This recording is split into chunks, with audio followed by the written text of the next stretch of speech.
Hey folks, David Stewart here. You don't get to look at my beautiful mug. Instead, you get to look at this beautiful black and white box, which everybody wants, but nobody can get. So that's what we're talking about today, PlayStation 5 and the shit show of a pre-order launch that happened yesterday, the 16th of December, 2020. It was actually supposed to happen today, the 17th of September, 2020. I want to give you a rundown of the events for this, but also tell you a little bit about what I think is actually going on here, because I think there's some somewhat devious marketing at play here by Sony. So let me tell you what happened is Sony had told its fans ahead of time, hey, we're going to let you know when the pre-orders are going to go live. And we're going to give you some advance notice so that you can get your PlayStation 5. Their advance notice ended up being like a couple of hours. So they made a bunch of announcements, including Final Fantasy 16 being a console exclusive for the PlayStation, which basically makes me want to buy the PlayStation because I like to play Final Fantasy games. So that's a very effective marketing tactic. But then they said, hey, the PlayStation 5 pre-orders are going to go live tomorrow. And then all the retailers said, no, we're going to do it today. So Walmart, I think, was the first one to do it. They opened up their pre-orders like within minutes of Sony announcing that the PlayStation was going to go on pre-order the next day. So their pre-orders sold out really quick, and pre-orders for every big retailer have sold out completely, and they sold out within minutes in some cases. So they went live, and then, of course, one person in the oligopoly, the big retail oligopoly, made a move. Walmart said, well, we're going to offer it a day early. That meant Best Buy had to offer it a day early, and then you're going to get used to seeing stuff like this. Coming soon. We don't know how soon. So used to have a pre-order now button, big yellow button. Now you get to see that coming soon button and deal with that.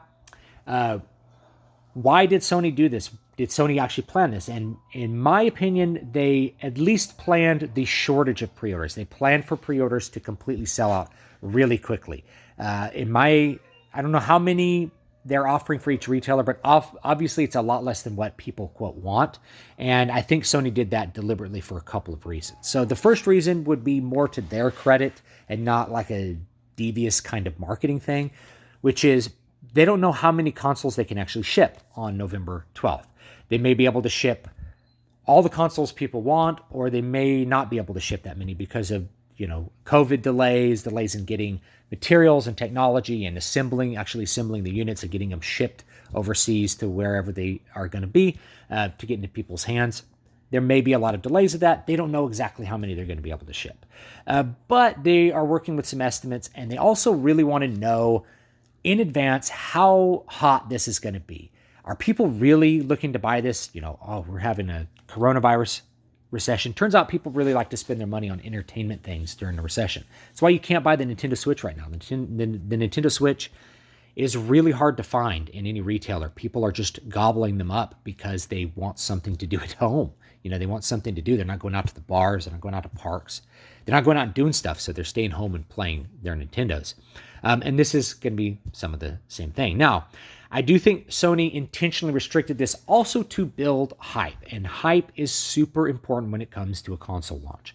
They do not want to do what they did with the PS3, which is have a really high-priced console and then because this is $500, and then have people not really buy it, not really pull it off the shelves and buy it in mass because it's too expensive. It was like $600 or $700 for the PS3, and that was a long time ago. This is substantially less, and we've had inflation, so this is a much better deal than, say, the PlayStation 3 was.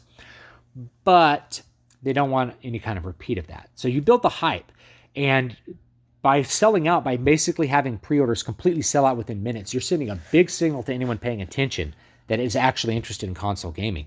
Hey, there's not enough PlayStation 5s to go around. At $499, they're flying off the shelves. People perceive that as a great deal. It's a better deal to have a $499 console.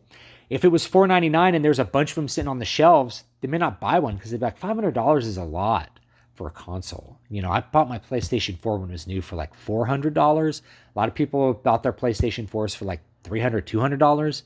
$500 for a console, that's a lot. But when it's completely sold out and you can't get one, all of a sudden $500 is a deal. So it changes the perception of that. Then people are going to be paying more attention to how they can get one, where am I going to get one? And Sony's going to have a really easy time keeping hype for the PlayStation 5 built for the next 6 weeks until people are finally able to get it in their hands. Actually, 7 weeks until people can actually get the PlayStation 5. So it's going to build the hype in a big way. It also, by building the hype, it's kind of a stampede mentality thing. I've talked about this before. If everybody's going on the PlayStation 5, you kind of have to buy a PlayStation 5 if you're into gaming, because all your friends are going to have PlayStation 5s. If all your friends are on the PlayStation 5, you're going to want to play with your friends. You're going to want to have a PlayStation 5 too. Stampede. You can't really fight the stampede. So you want to build that marketing stampede. Everybody's going to want to get one. That in turn is going to attract your software producers, your game developers, because they're going to want to produce on the biggest platform with the biggest installed user base, biggest potential for sales. That means you're going to make a lot of money on the licensing fees. Chances are, even though this is $499, if the past is any indication, Sony's not making a ton of money on that $499. They might actually be losing money. They make money on the back end. They make money by selling you, by selling you the accessories down here for way more than probably making a profit on the controller at $70. Might be making a profit, definitely making a profit on the headphones for $100. So that's where they're going to make their money with that. Plus the licensing fees for all of the software. Every time you are going to publish software on their platform, $70, you're going to pay Sony a licensing fee for the privilege to market it to their installed user base. So even at $499, they may actually not be making much or any money on this device. The other thing is that there's a shortage of PS5s. People may want to buy this digital edition with no optical drive, as you can see, no optical drive, because they just want a PlayStation 5. I got to get one. Maybe I have to settle and get the one without the Blu-ray player, without the ultra high def Blu-ray player.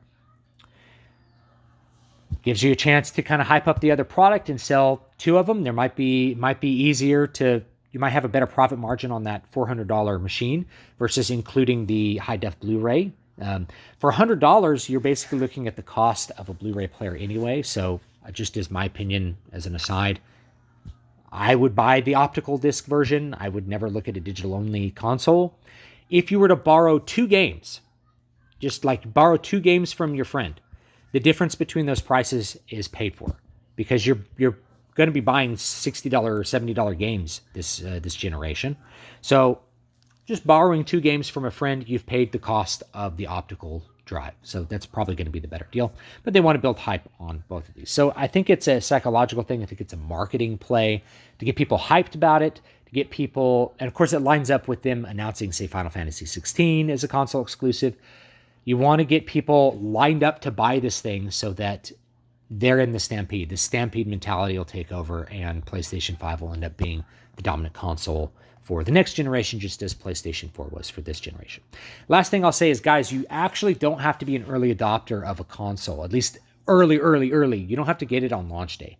I think it's really fun to get a brand new console when it launches. There's a certain, there's a certain thing that happens with that, like getting the Super Nintendo when it was new was cool. Same thing with every console that I bought early in the life cycle of the console. It's a really exciting thing to get that new console. You don't have to buy it early though, because as you can already see, like Cyberpunk is coming out on the PS4 and the PS5, and that's coming out, I think, in November at some point. Yeah, the 19th of November. So pretty much all the software is going to come out for the PlayStation 4 and possibly the Xbox One all the way into next year. So a lot of the newer stuff, even the PlayStation 5 exclusives or the PlayStation exclusives, first-party games, are still coming out on the PS4. So if you can't get a PlayStation 5 right now, or you don't want to, or you want to wait for like a hardware revision, wait for them to fix any kind of kinks or bugs, wait for more games to come on sale, get down below that $70 mark, you'd be totally justified in doing that. You're not going to miss any big games because you can still play them on the PlayStation 4. So you don't have to get this console right away, right when it's early. I'll just point that out. So if you're really stressed, like, how am I going to get a PS5? It's like, well, you're still pretty much every game you're going to be able to play on your PlayStation 4. Now, Demon's Souls, you won't be able to, but that's a PlayStation 3 game. So you could play the original. It's a remake. And I think they remade it from the ground up. But I'm sure it'll be a very fancy and cool looking game for the PlayStation 5. But if you really wanted to play it, you could play it right now on the PlayStation 3. Let's not forget that, guys. So anyway, that's my opinion on this. That's the PlayStation 5. If I go to other retailers, it's going to be pretty much the same song and dance over here at Target. It's, pre-orders have sold out. Check back on release date. The other thing I think you can expect from Sony, by the way, is more pre-orders to open up. They have a really restricted amount of pre-orders at the beginning here, and they'll open up more of them as time goes on to keep that hype building. So you'll probably still be able to pre-order a PlayStation 5 in the future as they open up more of them to get more people buying into it earlier. I think it was pretty much intentional to keep that restricted, not just because they're not sure how many they can ship, but also because that can keep the hype train going. Oh, they all sold out? Hey, we're going to offer retailers more for pre-orders next week. And that's what they do. And then those pre-orders sell out. Oh, people really want this white box. Well, we're stepping up our production. We're going to have even more pre-orders available in October. And then you do that all the way to release date. You ship a bunch on release date. People line up to buy them. And the stampede is successful. Anyway, so that's my opinion on that. You can buy a book from me. I just thought I'd plug my book here. Keys to Prolific Creativity. If you like to complete projects, complete them on time, under budget, get them done. I write like 3 or 4 books a year. Probably going to have another book come out in October. I've only had 2 books come out this year. It's been busy. And I'll probably have 2 more before Christmas is done. So thanks so much, guys, and I'll see you next time. Obviously, it's getting good reviews, so people are finding my tips helpful, and you can actually find the entire audiobook for free here on YouTube. I recorded it for you guys. So anyway, thanks so much, and I'll see you all next time.